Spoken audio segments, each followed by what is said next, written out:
G Sudhakaran, Gopalan Sudhakaran വൈകാരികമായും തീവ്രമായും പ്രതിഷേധകരമായും ആഞ്ഞടിച്ചിരിക്കുകയാണ്. അദ്ദേഹം ആരെയും ചെറ്റയെന്ന് വിളിച്ചില്ല, പരമചെറ്റയെന്ന് വിളിച്ചില്ല, ഒന്നും പറഞ്ഞില്ല. പക്ഷെ അദ്ദേഹം രസകരമായിട്ടാണ് മുഖ്യമന്ത്രിയെ തേച്ചൊട്ടിച്ചത്. കാരണം മുഖ്യമന്ത്രി ഇന്നലെ ഒരു പ്രയോഗം നടത്തി. പരമചെറ്റത്തരമാണ് ജി സുധാകരൻ കാണിച്ചത്. അപ്പോൾ പരമചെറ്റത്തരം കാണിക്കുന്ന ആൾ പരമചെറ്റ. സുധാകരൻ അതിനെ വളരെ മനോഹരമായി കൈകാര്യം ചെയ്തു.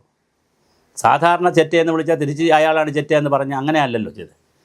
അതേ 2-3 രീതിയിൽ അതിനെ രസകരമായി കൊണ്ടുപോയി. ഒന്ന്, ഭരണഘടനാപരമായി മുഖ്യമന്ത്രി അങ്ങനെ പറയാൻ പാടില്ല. ഒരു പൗരനെതിരെ ജാതി പോലുള്ള കാര്യങ്ങൾ അല്ലെങ്കിൽ ചെറ്റത്തരം പോലുള്ള കാര്യങ്ങൾ പറയാൻ പാടില്ല. ശരിയാണ്, ഭരണഘടനാപരമായി അത് പറയാൻ പാടില്ല. രണ്ടാമത്, ചെറ്റ എന്ന് പറഞ്ഞാൽ ചെറ്റപ്പുര എന്നൊരർത്ഥത്തിൽ എടുത്തു കഴിഞ്ഞാൽ സാധാരണക്കാരൻ്റെ വീടാണത്. പഴയകാലത്തെ കമ്മ്യൂണിസ്റ്റ് പാർട്ടിയുടെ ഒരുപാട് സഖാക്കൾ ഒളിവിൽ കഴിയുകയും ഒരുപാട് സ്ത്രീകൾ ഗർഭിണികളായതിലും ചെറ്റപ്പുരയ്ക്ക് വലിയ പങ്കുണ്ട്.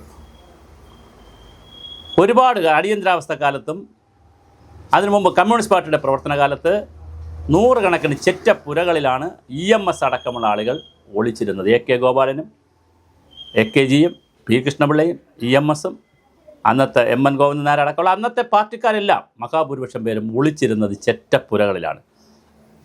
ഇത് ജി സുധാകരൻ കൃത്യമായി ഓർമ്മിപ്പിക്കുന്നു. അപ്പോൾ ചെറ്റത്തരം എന്നത് അല്പത്തരം എന്നാണ് ഉദ്ദേശിച്ചതെന്ന് ബാലൻ, നമ്മുടെ AK ബാലൻ ഒരു കാർഡും കൊണ്ടുവന്നു. പക്ഷെ അത് ഓടിയില്ല.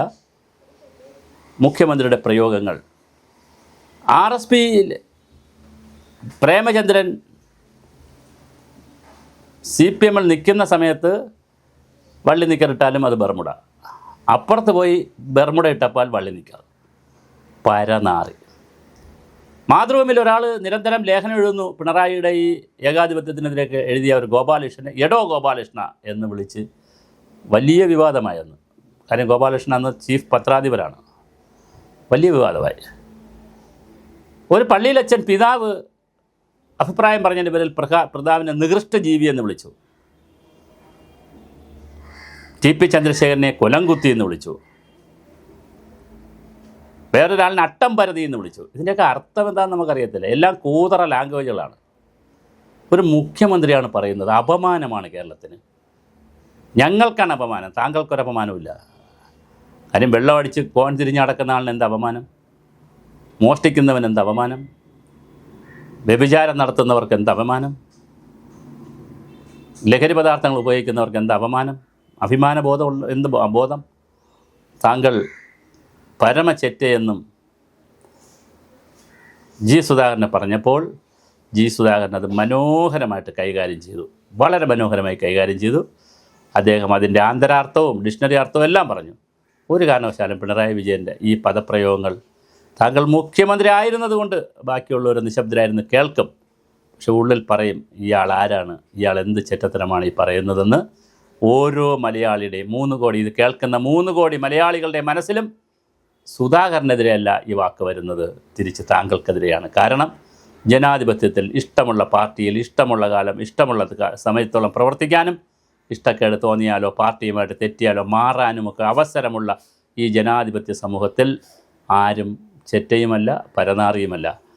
പ്രേമചന്ദ്രനെ പരനാറി എന്ന് വിളിച്ചതോടുകൂടി പ്രേമചന്ദ്രൻ്റെ ടൈം തെളിഞ്ഞു. വലിയ വോട്ടിനാണ് MA ബേബിയെ തോൽപ്പിച്ചത്. ഇപ്പോൾ സർവേ റിപ്പോർട്ടുകൾ 2 സർവേ റിപ്പോർട്ട് വന്നിട്ടുണ്ട്. ജി സുധാകരൻ വലിയ ഭൂരിപക്ഷത്തിൽ ജയിക്കുമെന്ന്. നൈതികമായി ചിന്തിക്കുന്ന, ധാർമ്മികമായി ചിന്തിക്കുന്ന കമ്മ്യൂണിസ്റ്റുകാർ പോലും, ആലപ്പുഴയിലെ കമ്മ്യൂണിസ്റ്റുകാർ ജി സുധാകരന് വോട്ട് ചെയ്യും.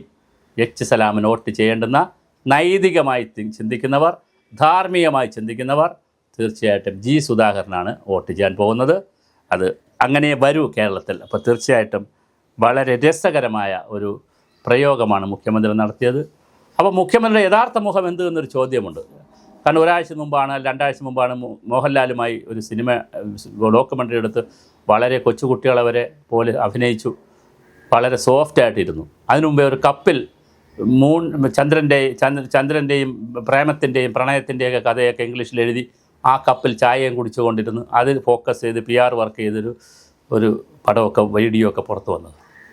അപ്പോൾ വിചാരിച്ചു പിണറായി വിജയൻ മാറി മാന്യനായി നല്ല ആളായി എന്ന് വിചാരിച്ചു, നല്ല സുഖം. പക്ഷേ അണ്ണാൻ വയസ്സായാലും മരത്തിൽ കയറും, തൊട്ടിലിലെ ശീലം ചുടല വരെ, എത്ര കാലം കഴിഞ്ഞാലും പിണറായി വിജയൻ എന്ന ആ സ്വത്വം ഇതേ പറയൂ, ഇതേ ചെയ്യൂ. മിസ്റ്റർ മുഖ്യമന്ത്രി, താങ്കളുടെ ഡിക്ഷണറി വലുതാകട്ടെ. ഇനിയും ഒരു 100 വാക്കുകൾ കൂടി താങ്കൾ കണ്ടുപിടിച്ചാൽ അതൊരു ഡിക്ഷണറിയാക്കി നമുക്ക് ഏതെങ്കിലും ഏജൻസികളെ കൊടുത്ത് പബ്ലിഷ് ചെയ്യാം. ചിലപ്പോൾ ചില വാക്കുകൾ ഓക്സ്ഫോർഡ് ഡിക്ഷണറി ഏറ്റെടുത്താലുമായി, അറിയാൻ പറ്റില്ല. നമ്മൾ ഇറക്കുന്ന ഏതെങ്കിലുമൊക്കെ വാക്ക് ഓക്സ്ഫോർഡ് ഡിക്ഷണറി ചിലപ്പോൾ ഏറ്റെടുക്കും. അങ്ങനെ ഏതെങ്കിലും ഒരു വാക്കുകൾ ഏറ്റെടുത്താൽ പിന്നെ അങ്ങ് ആരാ? ലോക ഡിക്ഷണറിയിൽ, ലോകത്തിൻ്റെ ഭാഷയിൽ, മലയാള ഭാഷയിൽ പുതിയ പദങ്ങൾ സംഭാവന ചെയ്തിട്ടുള്ള അഗ്രഗണ്യനായി മാറാനുള്ള എല്ലാ സാധ്യതയുമുണ്ട്. താങ്കൾ പറഞ്ഞുകൊണ്ടേയിരിക്കുക. എല്ലാവരെയും, പാർട്ടിയിൽ നിന്ന് പോകുന്നവരെയും പാർട്ടിയിൽ നിൽക്കുന്നവരെയും എന്തെങ്കിലും അഭിപ്രായം പറയുന്നവരെയും ഏതെങ്കിലും ക്രിയേറ്റീവായി പ്രവർത്തിക്കുന്നവരെല്ലാം നമുക്ക് ചെറ്റകളുടെ ലിസ്റ്റിൽ ഉൾപ്പെടുത്തി ചെറ്റത്തരമെന്നും പരമചെറ്റയെന്നും ഒക്കെ പറഞ്ഞ് നമുക്ക് ലിസ്റ്റ് ഔട്ട് ചെയ്യാം. അതല്ലേ അതിൻ്റെ ഒരു സുഖം. അപ്പോൾ അങ്ങനെ നടക്കട്ടെ. എന്തായാലും ജി സുധാകരൻ മനോഹരമായി, അതിമനോഹരമായി താങ്കൾക്കുള്ള മറുപടി കേരള സമൂഹത്തിൽ പറഞ്ഞു കഴിഞ്ഞു. പത്തരമാറ്റാണ് ജി സുധാകരൻ. കാരണം അദ്ദേഹത്തിന് വേണമെങ്കിൽ തിരിച്ച് അതേ ഭാഷയിൽ പറയാമായിരുന്നു. പക്ഷേ മെയ് വഴക്കമെന്നൊന്നുമില്ല, നാവിൻ്റെ വഴക്കവുമില്ല. വളരെ മനോഹരമായിട്ട് അദ്ദേഹം മറുപടി പറഞ്ഞു. ഇനി എന്തെങ്കിലും താങ്കൾക്ക് മുഖ്യമന്ത്രിക്ക് ഇത് പറയാനുണ്ടെങ്കിൽ താങ്കൾ ദയവായി MM മണിയെ കൊണ്ടോ അനിൽകുമാറിനെ കൊണ്ടോ അങ്ങനെ ജയിക്കിനെ കൊണ്ടോ ചിന്താ ജെറോമൻ അങ്ങനെ കുറേ പേരുണ്ടല്ലോ, അവരാരെങ്കിലും കൊണ്ട് പറയിക്കുക. പിന്നെ AK ബാലൻ്റെ അടുത്ത് പറഞ്ഞാലും പറയും. ഒരു കാരണവശാലും താങ്കൾ ഈ പദപ്രയോഗം നടത്തരുത്. കാരണം താങ്കൾ എൻ്റെയും നമ്മളുടെയും ഞങ്ങളുടെയുമൊക്കെ മുഖ്യമന്ത്രിയാണ്.